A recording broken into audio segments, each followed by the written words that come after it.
As messy as this looks, I'm going to leave it dirty until I get the seal in, and I'm not going to take it apart to do this. The oil that came out it's black, but it didn't have any metal filings in it, and it's, you know, it's still kind of clear, even though it's got a color to it. So rather than take the chance and clean it all up while that seal's bad, I was going to put the seal in and then maybe brush it off later. The oil that goes in this is just 2050 motor oil. So even though these are the same, that's a bit fancier, so I'm putting that in the motor. And I'll use this relatively less expensive stuff to use in the both transmissions. I have to change the filters on these yet, so that means a complete oil change. Now, I had this problem last time on the motor. You need some kind of guide to put that on there. It's kind of sloped, so I'm going to have to try to press it on and see how we go. Yeah, well, there you go. No problem. And this is just held in with the snap ring.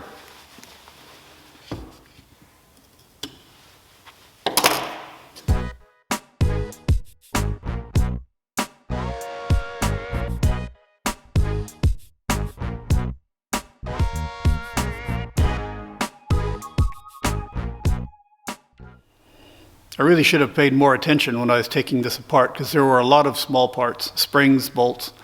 I'd mentioned before that I was missing, I'd found a couple of extra bolts. Well, they weren't extra. I found out where they went. And just luckily, just looking at, witness marks where there looked like there should have been a bolt. I go, oh yeah, I remember where that was. One of the things was when I was adjusting the governor here, sensitive, it seemed to be very sensitive. The motor either wouldn't rev or it's full blast. And I figured out it's because of this spring.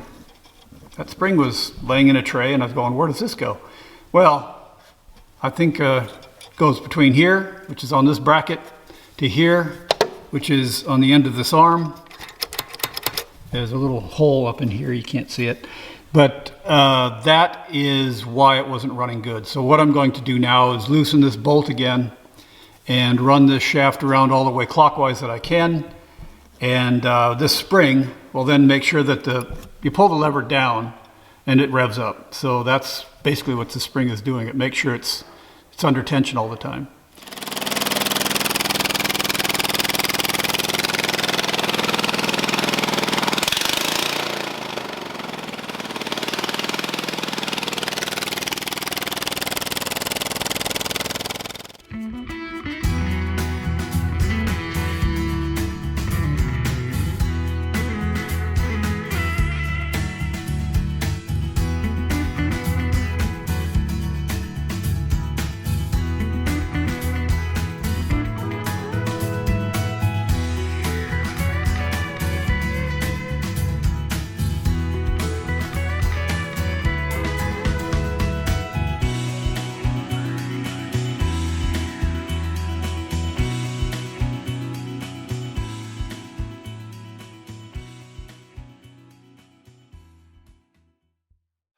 Finally, to the point of filling the transaxles with oil.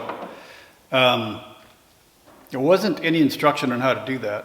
I looked online, and there are people restoring these hydro gear transaxles, but they're different in that there's a fill hole on the side, on the inside there. And well, that fill hole for me is actually what's being used with this expansion chamber. And I can't really get into it. So with that, it's really complicated to get in there. I can take a hose off and try to fill it and see if oil runs out. But on top of it, there is a plug as well. Right down in there is a plug. And that is a hex it's a hex socket, 1/4 inch. And it's not that hard to get to, but it's under really tight. And I'm waiting for oil to come up through. There, it's nice and clear. It takes a while for the oil to work its way into there, but it's only 2.5 quarts, I think, each side. And hopefully in there I'll see the oil come up to a level that's about 1/2 inch down, because that's where the fill port, what's the port on the side, that's about where it winds up.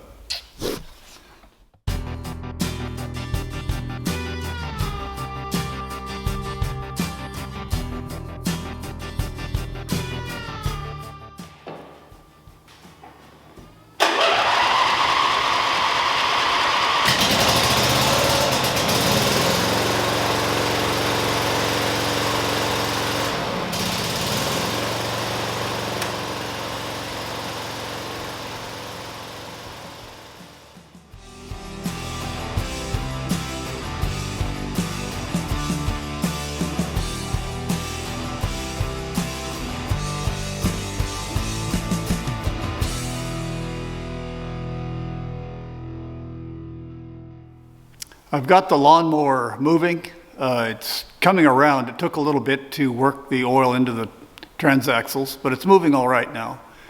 And the last thing I have to do is put on the mower deck.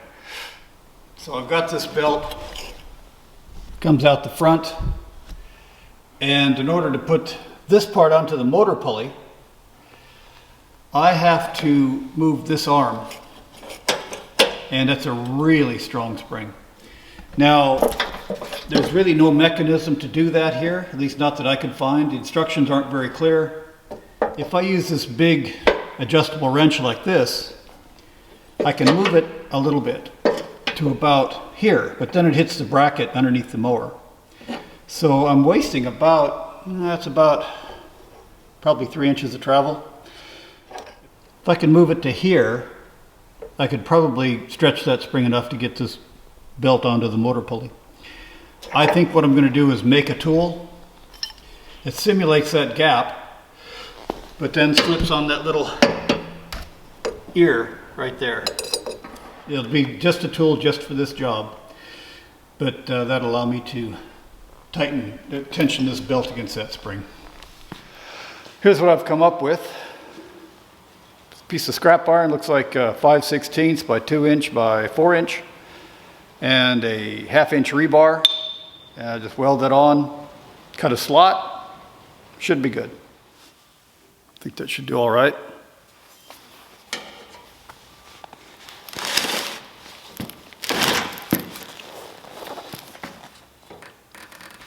That ought to do.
Well, there you have it, the white ZT54, 2008 model. It's got, I think it had like 800 hours on it, and they were rough hours, as near as I can tell. I actually had to fix a crack in the frame as well. The motor was strong, and all the workings, all the electronics, all the lights, they seemed to work. But the motor was one big oil leak. One of the transaxles seal had gone out. I had to make a tool to help put the belt back on for the deck. Sorry I didn't get to show you that. I didn't have my camera turned on. But yeah, I think this is going to be a pretty good mower. Like I said, the motor is good and strong. It runs well. It's got a fueling issue. You have to crank it for a long time before it starts. I have to figure that out yet. Can't be too hard. The fuel is just, I can look, there's a fuel filter over there, and I can tell that it's just drained the fuel. So it's got to suck up fuel every time. I don't know why that's happening. I might try to figure that out. However, overall, it's been a real good project. I've never worked on a mower like this before. So you could probably tell I was really scratching my head in a lot of places, and I probably did a lot of things wrong, or it could have been a lot easier to do things. But you know, when you don't have any books, I couldn't find any manuals on this. I found a parts list, and I found an operator's manual for the mower, but nothing for the motor at all. The zero-turn transaxles, those must be closely guarded secrets, because I couldn't find any information on them about what to do with them, and it took a bit to find seals. But overall, yeah, I think it's going to be a good mower. I appreciate you watching. Please subscribe. Hit the like button if you think about it. And my next project will be a Kubota tractor. Might have seen it in the background. All the seals are leaking on the front knuckles and on the rear axle seals and on the PTO. I've worked on a Kubota tractor before. They come apart and go back together pretty well, but they're very clever in how they put things together on that. And I'm sure I'll have some pitfalls, but I'll work through it. Anyways, as I said, thanks for watching.